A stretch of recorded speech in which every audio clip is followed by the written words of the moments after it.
अल्लाह के नबी सल्लल्लाहु अलैहि वसल्लम की ज़ात एक मुसलमान के लिए अपनी ज़ात से बढ़कर है। अगर आप सल्लल्लाहु अलैहि वसल्लम के बारे में कोई नाज़ेबा कलमा कहा जाता है तो ये एक मुसलमान के लिए इंतहाई दर्जे की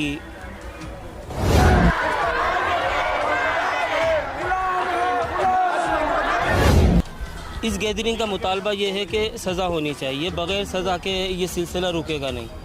और उससे बड़ा हमारा एक मकसद ये है कि एक क़ानून बनाया जाए, ऐसा क़ानून जिस क़ानून के तहत तमाम मज़ाहिब वालों को अपनी रिलीजियस टॉपिक्स पर सेफ्टी प्रोवाइड हो।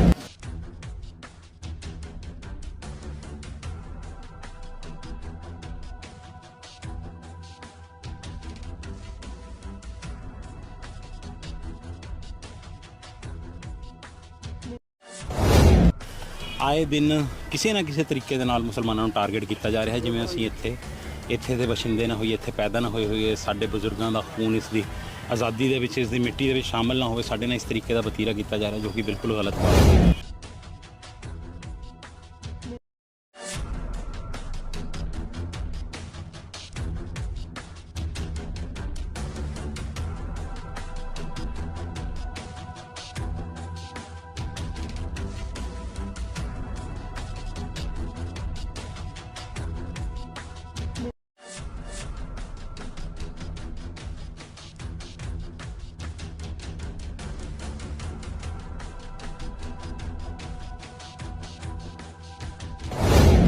अल्लाह के नबी सल्लल्लाहु अलैहि वसल्लम की ज़ात एक मुसलमान के लिए अपनी ज़ात से बढ़कर है।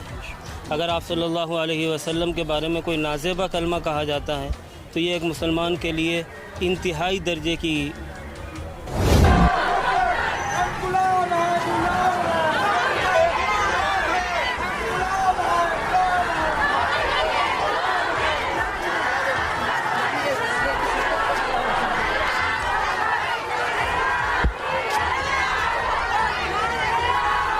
कोई मुसलमानों तो घट गिनतियों तो या सिखां तो कोई किसी बच्चे तो कोई गलती हो जाती है तो UAPA लगा के 7 साल तक तो वही बेल ही नहीं है। वो तो बाद सारी जिंदगी बेचारा सलाखों के पिछे कढ़ दें तो फैमिली रुल जाती है। अरब मुल्क जो उठे ने उस तो बाद कार्रवाई की गई है, मगर वो कार्रवाई BJP ने की है। अफसोस की गल इत्थे दे सरकार ने नहीं हले तक की है।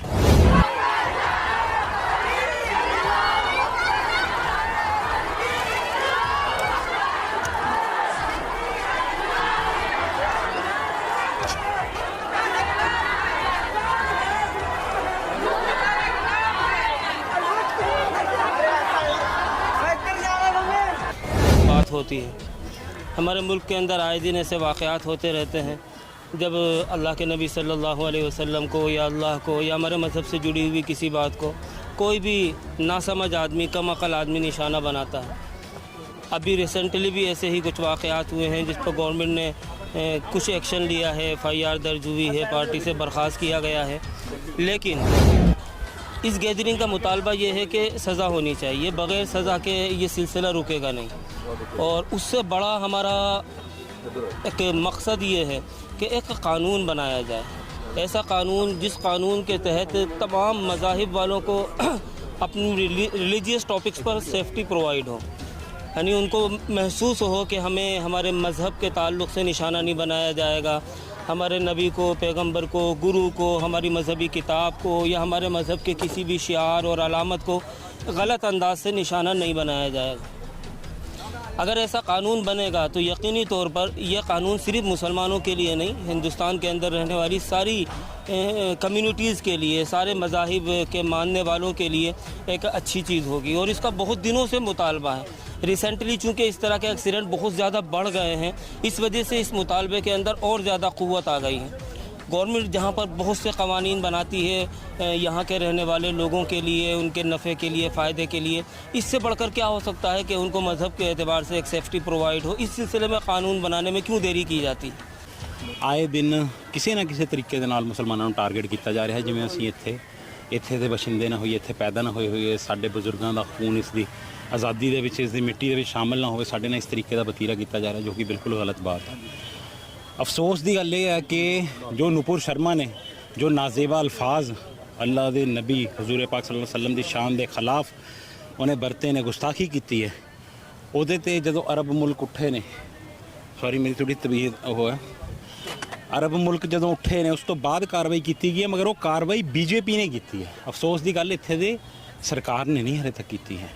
ਬੀਜੇਪੀ ਨੇ ਉਹਨੂੰ ਐਕਸਪੈਲ ਕਰਤਾ, ਆਪਣੇ ਜਿਹੜਾ ਸਪੋਕਸ ਪਰਸਨ ਉਹਨੂੰ ਬਣਾਇਆ ਹੋਇਆ ਸੀ ਉਹਦੇ ਤੋਂ ਉਹਨੂੰ ਕੱਢਤਾ। ਠੀਕ ਹੈ, ਉਹ ਪਾਰਟੀ ਨੇ ਕੱਢਿਆ। ਦੇਸ਼ ਦਾ ਜਿਹੜਾ ਪ੍ਰਧਾਨ ਮੰਤਰੀ ਹੈ ਉਹ ਸਾਰਿਆਂ ਦਾ ਹੀ ਹੈ, ਸਾਡਾ ਵੀ ਹੱਕ ਹੈ। ਉਹਨੂੰ ਇਮੀਡੀਏਟਲੀ ਕਿਉਂ ਨਹੀਂ ਹਲੇ ਤੱਕ ਅਰੈਸਟ ਕੀਤਾ ਗਿਆ? ਉਹਦੇ ਖਿਲਾਫ 3 FIR ਹੋ ਚੁੱਕੀਆਂ ਨੇ, ਉਹਦੇ ਬਾਵਜੂਦ ਵੀ ਉਹਨੂੰ ਅਰੈਸਟ ਕਿਉਂ ਨਹੀਂ ਕੀਤਾ ਗਿਆ? ਸਾਡਾ ਸਵਾਲ ਇਹ ਹੈ, ਸਾਡਾ ਮੁਤਾਲਬਾ ਇਹ ਹੈ ਕਿ ਸਾਨੂੰ ਦੂਸਰੇ ਦਰਜੇ ਦੇ ਸ਼ਹਿਰੀ ਹੋਣ ਦਾ ਕਿਉਂ ਅਹਿਸਾਸ ਕਰਾਇਆ ਜਾ ਰਿਹਾ ਹੈ? ਅਗਰ ਕੋਈ ਮੁਸਲਮਾਨਾਂ ਤੋਂ, ਘੱਟ ਗਿਣਤੀਆਂ ਤੋਂ ਜਾਂ ਸਿੱਖਾਂ ਤੋਂ ਕੋਈ ਕਿਸੇ ਬੱਚੇ ਤੋਂ ਕੋਈ ਗਲਤੀ ਹੋ ਜਾਂਦੀ ਹੈ, ਉਹ ਤੇ UAPA ਲਗਾ ਕੇ 7 ਸਾਲ ਤੱਕ ਤਾਂ ਉਹਦੀ ਬੇਲ ਹੀ ਨਹੀਂ ਹੈ। ਉਹ ਤੋਂ ਬਾਅਦ ਸਾਰੀ ਜ਼ਿੰਦਗੀ ਉਹ ਵਿਚਾਰਾ ਸਲਾਖਾਂ ਦੇ ਪਿੱਛੇ ਕੱਢ ਦਿੰਦਾ, ਉਹਦੇ ਫੈਮਿਲੀ ਰੁਲ ਜਾਂਦੀਆਂ, ਉਹਨਾਂ ਦੀ ਕੋਈ ਸੁਣਵਾਈ ਨਹੀਂ ਹੈ। ਔਰ ਇਹੀ ਜਦੋਂ ਨੂਪੁਰ ਸ਼ਰਮਾ ਵਰਗੀ ਉੱਥੇ ਬਕਵਾਸ ਕਰਦੀ ਹੈ ਲਾਈਵ TV ਚੈਨਲ ਦੇ ਉੱਪਰ ਬੈਠ ਕੇ, ਤਾਂ ਉਹਨੂੰ ਗ੍ਰਿਫਤਾਰ ਨਹੀਂ ਕੀਤਾ ਜਾਂਦਾ। ਇਹ ਸਾਨੂੰ ਕਿਉਂ ਅਹਿਸਾਸ ਕਰਾਇਆ ਜਾ ਰਿਹਾ ਹੈ? ਜੇ ਸਾਰੇ ਇੰਟਰਨੈਸ਼ਨਲ ਲੈਵਲ ਤੇ ਏਡੀ ਬੜੀ ਬਦਨਾਮੀ ਹੋਣ ਦੇ ਬਾਵਜੂਦ ਹਾਲੇ ਤੱਕ ਉਹਨੂੰ ਕਿਉਂ ਨਹੀਂ ਅਰੈਸਟ ਕੀਤਾ ਗਿਆ? ਕਿਉਂ? ਅਸੀਂ ਇਹ ਦਿਖਾਉਣਾ ਚਾਹੁੰਦੇ ਹਾਂ ਪੂਰੇ ਅਰਬ ਮੁਲਕਾਂ ਨੂੰ ਜਾਂ ਪੂਰੀ ਦੁਨੀਆ ਦੇ ਮੁਲਕਾਂ ਨੂੰ ਕਿ ਭਾਰਤ ਦੇ ਵਿੱਚ ਅਗਰ ਕੋਈ ਪਰਚਾ ਦਰਜ ਹੁੰਦਾ, FIR ਹੁੰਦੀ ਹੈ, ਠੀਕ ਹੈ, ਔਰ ਕੋਗਨੀਜ਼ੇਬਲ ਆਫੈਂਸ ਹੈ, ਇਹ ਨਾਨ ਕੰਪਾਊਂਡੇਬਲ ਆਫੈਂਸ ਹੈ, ਤਾਂ ਉਹਦੇ ਵਿੱਚ ਇਹਨਾਂ ਨੂੰ ਤਾਂ ਆਪ ਹੀ ਪਰਚਾ ਦਰਜ ਕਰਕੇ ਉਹਨੂੰ ਕਦੋਂ ਦਾ ਅਰੈਸਟ ਕਰ ਲੈਣਾ ਚਾਹੀਦਾ ਸੀਗਾ। ਅਗਰ ਕੋਈ ਹੋਰ ਬੰਦਾ ਹੁੰਦਾ ਇਹਦੀ ਜਗ੍ਹਾ, ਉਹਦੇ ਪੂਰੇ ਖਾਨਦਾਨ ਨੂੰ ਚੱਕ ਕੇ ਅੰਦਰ ਕਰ ਦਿੰਦੇ। ਸਾਡਾ ਸਿਰਫ ਇਹੀ ਮੁਤਾਲਬਾ ਹੈ ਕਿ ਆਸ਼ਿਕੇ ਰਸੂਲ ਜਿੰਨੇ ਵੀ ਇੱਥੇ ਬੰਦੇ ਇੱਥੇ ਅੱਜ ਆਏ ਨੇ, ਅਸੀਂ ਸਾਰੇ ਹਜ਼ੂਰ ਪਾਕ ਸੱਲੱਲਾਹੁ ਅਲੈਹਿ ਵਸੱਲਮ ਮੁਹੰਮਦ ਸਾਹਿਬ ਦੇ ਗੁਲਾਮ ਹਾਂ। ਅਸੀਂ ਆਪਣੀ ਜਾਨ ਤੱਕ ਵੀ ਦੇ ਸਕਦੇ ਹਾਂ। ਸਾਨੂੰ ਇਸ ਹੱਦ ਤੱਕ ਮਜਬੂਰ ਨਾ ਕੀਤਾ ਜਾਵੇ, ਇਸ ਹੱਦ ਤੱਕ ਨਾ ਸਤਾਇਆ ਜਾਵੇ। ਅਸੀਂ ਇਸ ਸੜਕਾਂ ਦੇ ਉੱਪਰ ਉਤਰੇ ਹਾਂ, ਮਗਰ ਜਿੱਥੇ ਕਿਤੇ ਜਾਨ ਦੇਣ ਦੀ ਉਹ ਹੋਈ ਤਾਂ ਇਨਸ਼ਾ ਅੱਲਾਹ ਤਾਲਾ ਗਰਦਨਾਂ ਇਹ ਸੜਕਾਂ ਦੇ ਉੱਪਰ ਵੀ ਪਈਆਂ ਹੋਣਗੀਆਂ।